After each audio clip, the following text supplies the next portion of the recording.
Hi everyone, it's Cheryl Duffy here, the founder of the Divorce Centre, accredited mediator, certified divorce coach and author of the Divorce Tango.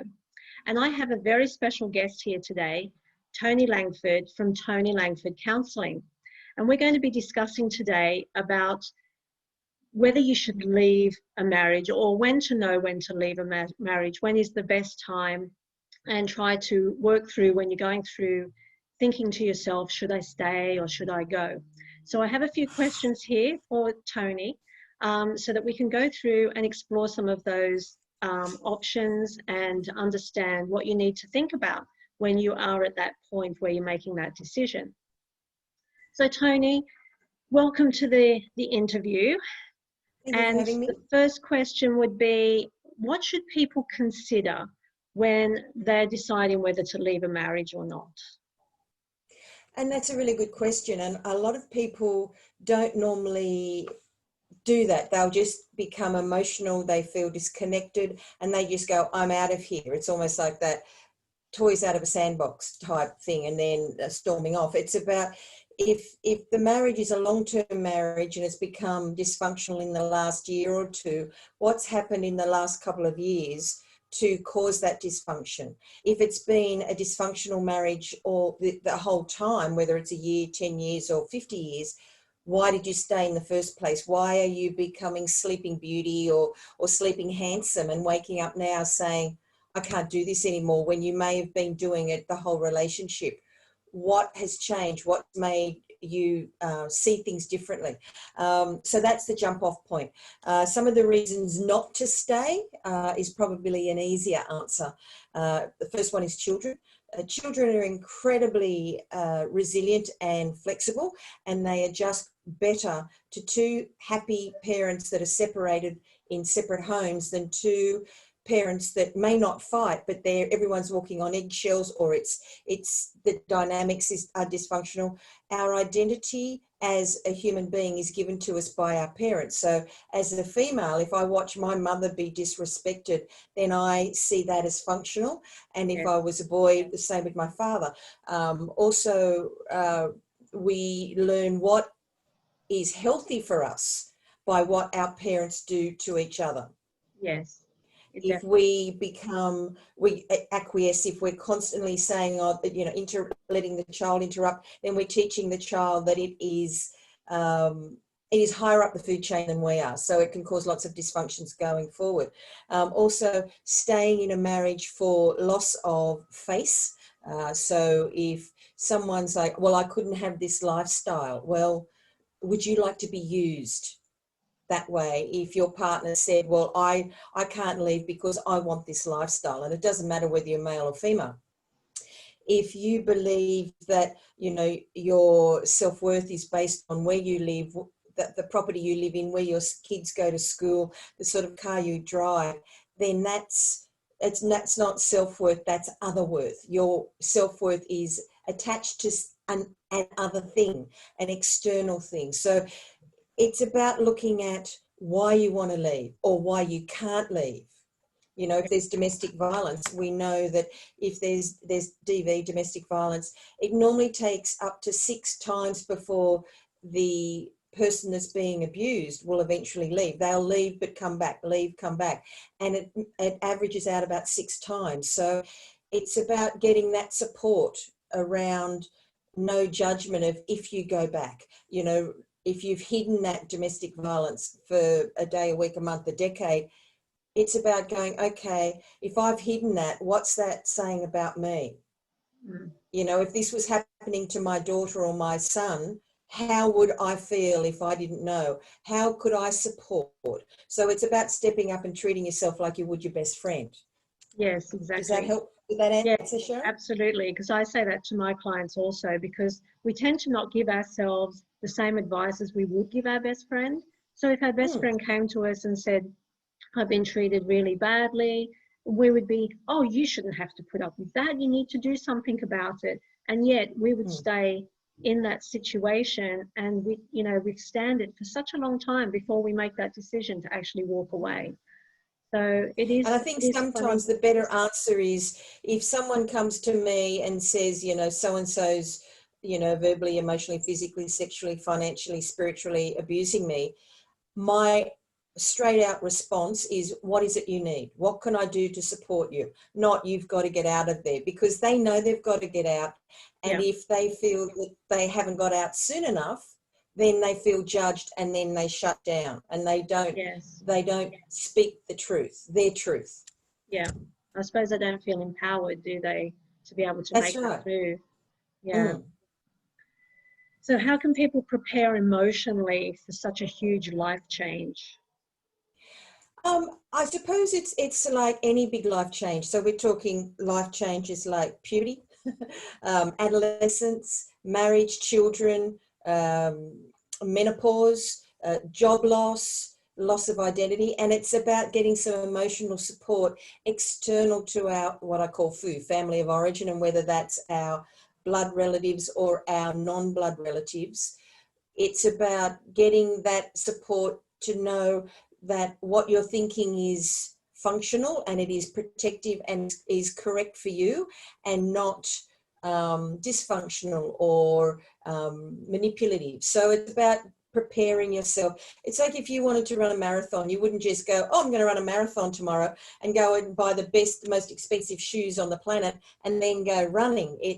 You've got to prepare yourself. And if you're going to leave a relationship, whether it's a marriage, a friendship, as well as a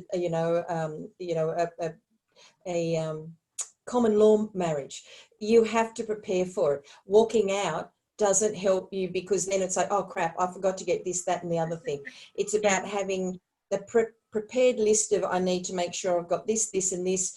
I need legal advice. I need, financial advice. I need to know, what can I afford? What will I be giving up? And not staying because you've got to give those things up. How can I change my thought process around, well, I'm giving this up. What am I gaining? Yes. Yeah. And it's So never if it's good that to... peace of mind that, sorry, we had a bit of a time lapse there. I was just going to say, it's never a good idea to leave amidst a big fight. So it's always better to be able no, to that's right. plan your exit so that you've got everything you need before you do that, before you leave.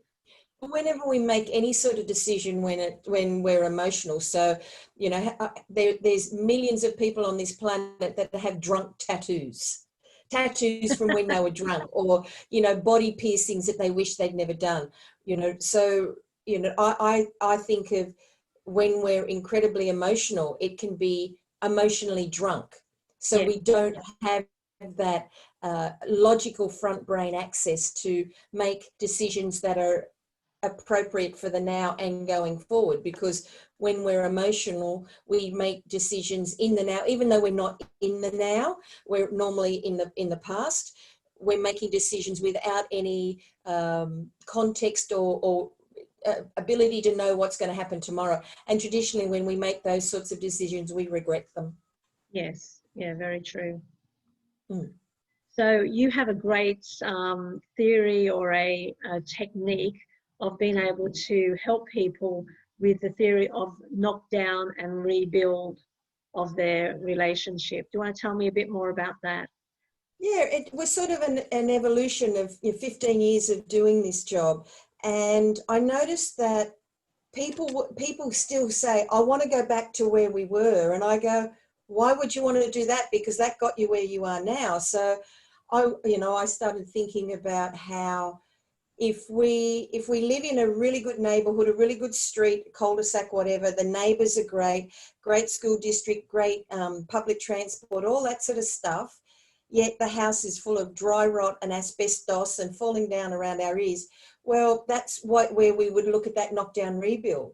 So if you put that context onto a relationship, if there's shared values, morals, ethics, futures, all these things, yet there's something dysfunctional, whether it's infidelity or trust has been broken through, money being spent, or just the disconnection of children. We become, it's almost like, we're in the bed together and then the kids come in and then we get separated out. If there's that disconnection, it's about looking at, okay, is there enough left, if we take this relationship away, is there enough common ground to build a new relationship? So that's about having ceremonies to cremate, you know, putting into the grave the things that we, you know, each other are not going to put into the new relationship. So it's about building a relationship from consciousness, because when we first meet people, we do it through no logic, because it's all emotional. Yes. It's all subjective. So this is, well, I actually like this person. I may not like some of the stuff they do. However, I most of our married lives or our relationship, I've respected them. So if I can let go of whatever it is that is bothering me, and if they can, you know, and we can work together and let go of that, you know, that dysfunction or the blame and the shame, then we can start rebuilding it. And that starts with dating, finding common ground, you know, whether it's separating into the other end of the house, or, you know, to either ends of the houses, or finding a way to be able to have your own time, your own space, to know, you know, like to know what it would be like without the other person there, and start to want to be around that person. You know, the old adage, absence makes the heart grow fonder, and start dating again, you know, having dates where you make the date about you. So you're teaching your partner the way you want to be romanced, you know, so whether that, and I don't mean, like, you know, say my partner, he wanted to go skydiving. Well, he knows we could go skydiving. I'm going to sit in the, you know, in the car or down on the ground, firmly planted, while he goes and skydives, and then he takes me out to lunch afterwards. Yes. Because he wanted to go skydiving, and he knew I would love to see him do that. Yet I'm not going to do it. So then he'd take me maybe down to the King George VIII at Picton for lunch. So it's about making those romantic gestures about what you want to do, so that you're educating your partner to what you like. It normally is that you make it about the other person, but then we can get confused, and over time it eventually, you know, sort of changes into that romance about the other person. Yeah, and I suppose it's about creating compromises and give and take. So, you know, with each partner having what they've always wanted to do, instead of always people pleasing and not getting to experience things they've always liked. So you take it in terms of, oh, well, this time, what would you like to do? And you either join in, or, as you say, go along and support them while they're doing it, and watch how excited and happy they are doing it. And then the next time, maybe you do something that you've always wanted. And that's the thing, you know, one date is organised by one partner, the next date's by the other, so they rotate. And I think something you just said is really interesting. You said commitment, and compromise. Most people think the most important part of a relationship is the commitment. And it's not. One of the biggest C words is compromise. And compromise isn't about winning or losing. And I think that's a context a lot of people, and you've probably heard it, that she is always winning, I always lose.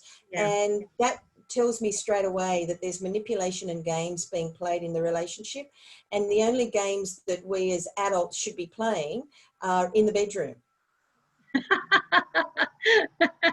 Because, you know, as kids we play with our friends. As adults, our play is sex. Our play is that the foreplay, the adult naughty stuff. And if we can't do that, then how can there be playfulness and fun in our relationship? Right. Good point. Okay, so the next question, moving on from that. So as we're in this COVID phase, I have a lot of inquiries of people basically wanting to leave their marriage, but they're wondering whether this is the right time to leave, because obviously one or the other may have lost their job, house prices are not as good as they were before, and people are just wondering, you know, they're already with divorce or separating, thinking of jumping into the unknown. Is this time of COVID the right time to make that change, or, you know, should they just stay put until it's better? And it's a really, really good question, and I've given this a lot of thought. There is no good or bad time to leave a marriage. There's just the right time. And, you know, if you're waiting for the property prices to increase or your partner to get a job and they know that, then that can be a way of the other person holding you there. If you're that unhappy that you don't want to be there, then you either look at, well, is it that bad? Or it is that bad. And if it's that bad, then you go, okay, you know, I can't take money with me. Yeah, money can add to our happiness, but it doesn't make us happy. What would make you happy would be to be out of this relationship. So if you had to monetize your emotional health, Yep. maybe that's a good way for your listeners to think about, well, my emotional and mental health is worth more than the 10 grand or the 20 or $30,000 we may leave on the we lose on the house. And if you're labeled as the bad person for leaving because they lost their job, it wasn't their losing their job that made you leave the relationship. You were out anyway. Yes. Most people have disengaged a long, long time ago and started that grieving process before the separation even starts. So, and I think that's a good point too, because there's a lot of anticipatory grief that happens when we decide to leave a relationship, because we let go of any future we had with that person. Leaving doesn't stop you grieving. Oh, there's a rhyme for you. Because when we have anticipatory grief, it doesn't stop the harshness or the heaviness or the real once you've left grief happening. yes. And also, if the partner doesn't know that this is what you're thinking, and then all of a sudden they you know, they've been threatened with it over the last 5 years, but nothing's ever been done, then all of a sudden they come home and your bags are packed. Well, then it's almost like you're there, they're there, and they're in catch-up mode where you're so far ahead, and there has to be some consideration of, you know, they're going to fight like Pepe Le Pew. They're going to white knuckle and maybe become very, very angry and, you know, I'm going to sue you, you're never going to see the children type thing. Yeah. Because they're in catch-up mode and they Yes. feel so overwhelmed with pain. There's a subconscious or unconscious need to make you feel the same. So Yeah, they that's try when some to of those punish. blame. Yeah, I Yeah. find that they try to punish the ex for turning their world upside down, you know, so they come up with these things to, I'll not let you get any of the money, or I won't let you see the kids. So, you know, they're not being very rational at all, and it starts to become extremely toxic. That's So, yeah, right. so it's a major problem. So, you know, it's about, you know, having that conversation with your partner, the partner that wants to leave, having the conversation with the non-leaver and say, look, this is over, you know, I would like us to have some sort of mediation so that we can learn to communicate for the X amount of time where, you know, before I leave or before the house is sold. If there's kids, of course, there has to be mediation in the New South Wales courts. So as far as the family courts are concerned, so it's about going, okay, I'm going to leave. However, I've got to set, if I just go, I'm out of here, then how does that leave the other person? And it's not that you have to take them into consideration, but they are a factor of concern that they can make this good or bad, or they can make it bad or worse. So Yes. it's about being part of the solution, not part of the problem. Yeah, definitely is. And it's about still having respect for each other and being very respectful, I find. Because as I tell my clients who get quite shocked at how easily the other person can walk away, seem to have no care or feeling. And I say the person you marry is certainly not the person you divorce. And it's about understanding the different phase of the grief cycle they're both in. So, excuse me. You need a sip of water? Yeah, again. Well, while you have a sip, I'll just say that again, that when they say, I don't recognize this person anymore, this isn't the person I married, that's because the other person has come to terms with what they're doing, and the person that can't believe is back here. Yes. And when people say, I can't believe, or I can't understand, they never will understand. However, No. over a period of time, most people, some don't, most people will adjust and come to terms with that marriage dissolving. Yeah, absolutely. So So what can they do to have the courage and strength to get through divorce, do you think? Well, we all get through bad things. We all go through bad things, whether it's, job loss, relationship breakups, family members dying, our pets dying, and it's about going, okay, is this, I always think about, if I was in this situation in a day, a week, a month, or year, how would I feel? And if I feel like, oh God, if I have to be here another month, I whether it's a job or whatever, I would be going, I've got to do something about it. And it's staying true to that belief that this is what I'm doing for my own self-preservation. I can't stay in this relationship anymore. I've done everything I can. I've left everything on the field. I've tried counselling, marriage counselling, whatever it is. And while I may love the person because they gave me my children, that doesn't mean that, and I will love them for that till the day I pass away, I don't want to be with that person anymore for whatever the reason. And then seeking your own support, getting into, a group, whether it's a men's group or a ladies group, of women that are becoming isolated in community, that are trying to find their own self-worth, having private counselling, going to your doctor, getting a mental health plan and seeing a psychologist, having that sounding board, that professional sounding board with no judgment on why you need to do this. And they're giving you the clarity of going, oh, that's interesting. Why do you think like that? Or why do you feel like that? Without going, oh, you can't think or feel like that. Because that's what our friends and family do. Because we can't conceptualize it, so they judge us on it. Whereas a professional, as you know, being a professional yourself, we understand that we may not totally get what they're going through, yet we can still hold the space for them to do whatever they need to do and say whatever they need to say. Yeah. And their mental health could be really deteriorating, staying in that relationship. So sometimes they have to get out for their own sake, because their mental health is really impacted. So, sometimes they may carry the guilt of leaving, but they have to do it for their own sake. Yeah. And guilt isn't a bad thing. It's when it's shame. So guilt is a normal moral compass, and you can feel guilty because you may have hurt someone. However, and that's okay if it's shame though, because guilt is, I've done something wrong in a social perspective. Shame is, I am wrong. Yes. And if you haven't done anything wrong and it's no longer viable for your emotional, physical, sexual, financial, whatever it is, mental health, and you need to leave, well, then you need to leave. Yes. Yeah. And if people don't understand that, too bad, so sad. Then they're not the people that should be in your life. No, and you need a supportive network when you're going through this, most definitely.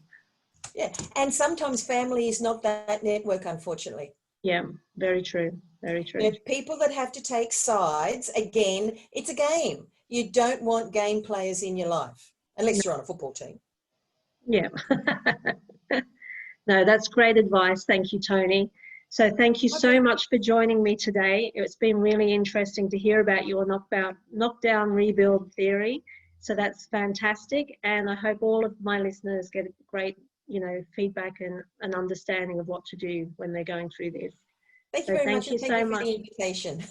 Okay, thanks, Toni. Bye. Bye.